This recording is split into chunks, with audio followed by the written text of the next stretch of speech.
There are three economies that shape our lives in the UK.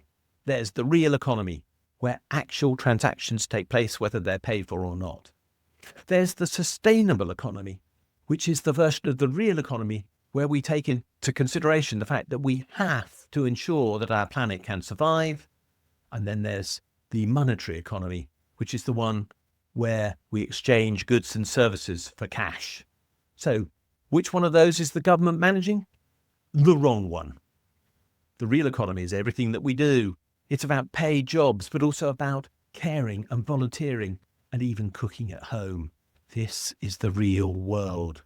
The sustainable economy is what we can do within planetary limits. That's the one that safeguards our future, and it's the one that we must head for. And then there's the monetary economy. That's just what gets counted in money.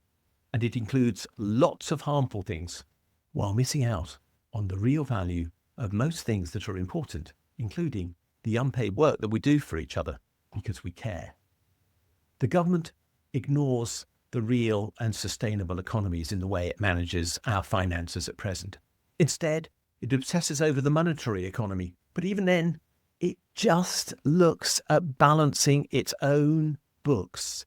It doesn't even look at how the monetary economy as a whole works, although it does leave the Bank of England to wave a stick at it with interest rates every now and again.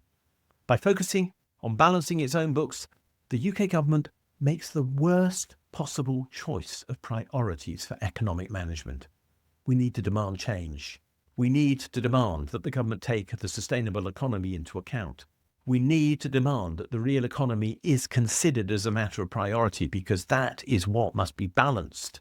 And we need to stop obsessing over government finances because of all the things that the government can focus upon.